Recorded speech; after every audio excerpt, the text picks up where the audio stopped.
For the May 13th meeting of the Macon-Bibb County Commission Committee of the Whole, Mayor Lester Miller led a bus tour of potential 2025 SPLOST projects. First stop, the Bibb County Jail, but no media were allowed in for this closed session. Next stop, a potential new jail site at 7th Street and Lower Poplar.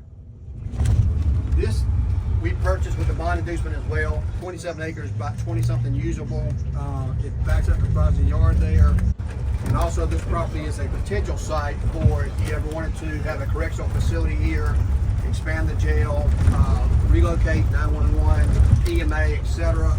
This would be a location that we could get a large group of properties together outside of any residential area except for some lots down the street. So altogether we paid about $1.1 million for this property we're on now. It goes all the way to the fence there, uprising yard. So the sheriff looked at the site as well. He and I discussed it a couple of years ago, and right now it's just wanted to protect it in case we ever wanted to. We have a couple of tenants that are still paying rent on here. So this is a potential spot on a future date and time for either a jail or any other governmental facilities we want, or if we needed to later on, if we start expanding this way, we could always sell the property. But it's more of a defensive move that we made that passed commission unanimously to purchase this site. So we're just stopping here, not getting out right now to look at this area here. But if you go online and look at it, you can pull all the pieces of the puzzle together and see it's a pretty nice square site, and it doesn't interfere with normal business activity. It would give the sheriff, if it was a correctional facility, pretty good close contact to the courthouse there on this side of the railroad track, so you wouldn't have any issues there. And of course, you're convenient to both hospitals in the event that you need to get there as well. So all those things have to be taken into consideration when you look into new facilities. This is a nice square site that we want to kind of remind you that we purchased, and we'll be reimbursing ourselves back out of the new SPLOST since we bought those with general funds. So we're not going to get out here. We're going to leave here. We're going to ride up to Carroll and Creighton Park, the entrance there. So the next place we're going to visit is what you've seen, two parking lots where the back cages where the Norfolk Southern was. We really like to complete that project by next cherry blossom. It gives us a lot of parking spaces directly across from where the Commons and Daybreak is. And right now we finally, like we talked about, have got the utilities in place to make sure that all the water that runs across that road is going to stop so we can actually pave that road. All right, so the design that we'll get eventually from where Beverly Treadwell and I believe Bob Brown will take this whole strip right here from MLK to Carroll and Creighton Park in consideration of these properties here. The drawings you've seen before indicates the parking lot paved right here. All right, on the right hand side we got East Main project. Keep in mind we do have two media members here, so careful with your questions and conversations. But on the right hand side you can see all the property we bought got nice strong spots. Left hand side is the building we took down quite some time ago. We're going through Brownsfield, make sure this is a clean site for future building. Proposed $350 to $400 million investment here, and that's the Secretary of State's building there that we talked about before. We're in the back part of that site as well. It's part of the 21 acres that we own here, with the exception of this medical property on the right and the property up here on the left. We own most everything else in this spot here. So as we get some good positive news on the National Park, we expect a lot of activity here in the very near future to this site here, which there's a lot of interest, especially with the park. We're going to turn left up here, go up here by the Bicentennial Park. Just close your eyes. We haven't had the ribbon cutting on that yet. I know some of you have already been over there to get a sneak peek. But it's going to be a great addition to this area, as well as the cultural center that's coming around the corner. We're going to leave this site after we pass up here at the red light and then go over to the Central Vex Coliseum property to show you that an area that could be used for a future arena if we chose to do that. Several years ago, a deal was made by someone to put these power lines here forever, so it does not allow us to build on this part of the site, so we lose part of our site. But you can use it for bus parking, etc. Certainly you can see the age on this building here, but as we go up here, you'll see where there's a back entrance at, or it could be the front entrance. We'll pass the entrance to this property that they've already done from the 2nd Street side. So you'll see a little entrance there. They've had to block it off because people have been trying to drive through there for events. Any new venue on this site would need to be outside, away from the interstate, because of the power lines and the building that exists right now, so you wouldn't have to lose a building without replacing it first. So more than likely, any potential development would be on the side that we're on right now.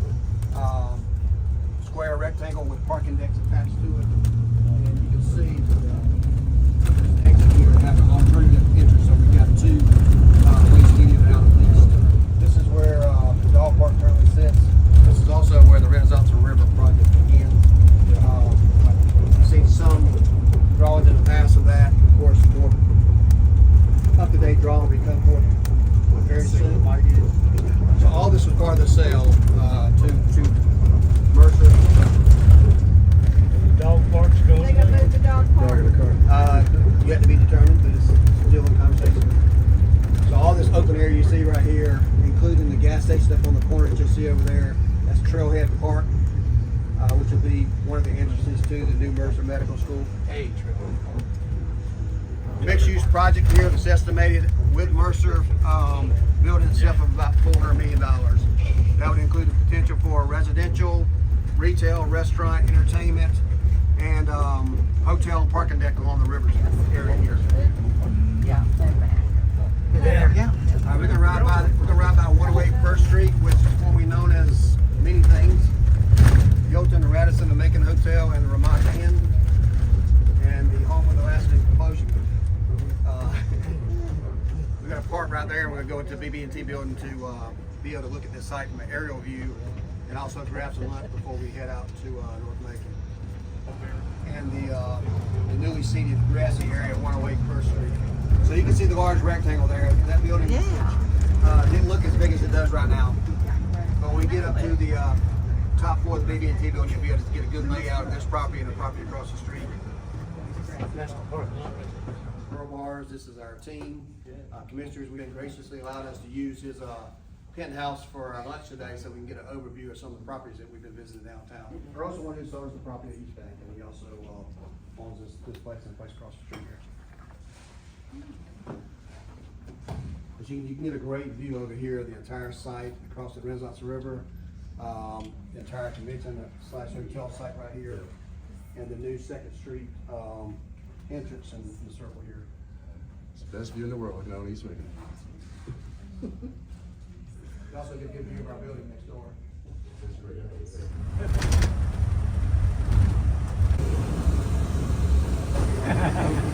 All right, you're right in the bike lane. There's lots of room. Lots of room for the 64 residents, clubhouse, retail. That's not the park. Park's behind him. Oh, what was that? That's the playground. Maybe That Clifton's gonna get it and repurpose some stuff.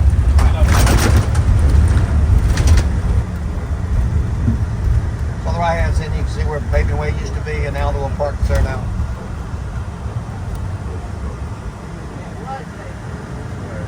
Much better. That's safer. Like, right now we're on River Lee, and we have a fabulous home out here that we think can be used for a community center, garden club, as well as a passive park here. So it's a beautiful place, and just like the place we just left for Pleasant Hill, there's lots of opportunities everywhere for everybody. I love this house. So what do you think they should do with it? Make it into a pilot club, no, garden club, a house where you can have meeting places, meeting events, a wedding venue out in the back. You'll have to see the backyard. It used to be redone, but there's an old fountain back there. Beautiful property, barns where horses used to be, and we can put venues in there, you know, places people could go do things. But anyway, it's a great place for small meetings. Look at the chandelier. Beautiful floor. Nice house. This looks like a must house. What's your step? Good legal. Oh.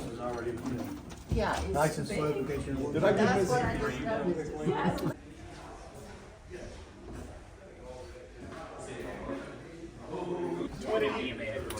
20 years ago, this was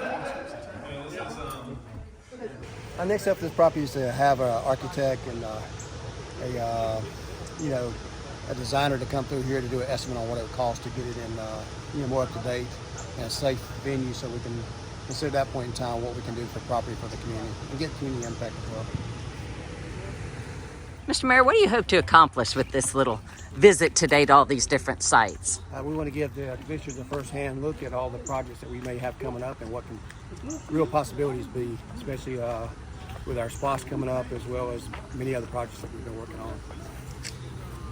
What projects are you most excited about? All of the above. We have so much going on in every part of our community. This parking lot is where we're talking behind here. I didn't know that piece. I did not know that. Alex, what you saying? This parking lot is where the housing is planned. This parking lot is where the housing is planned. So you like to have it closer to the road for visibility.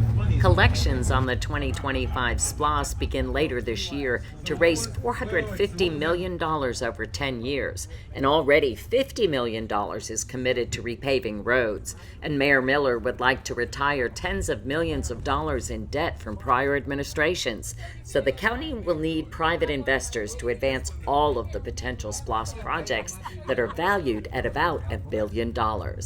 Liz Fabian, the Macon Newsroom.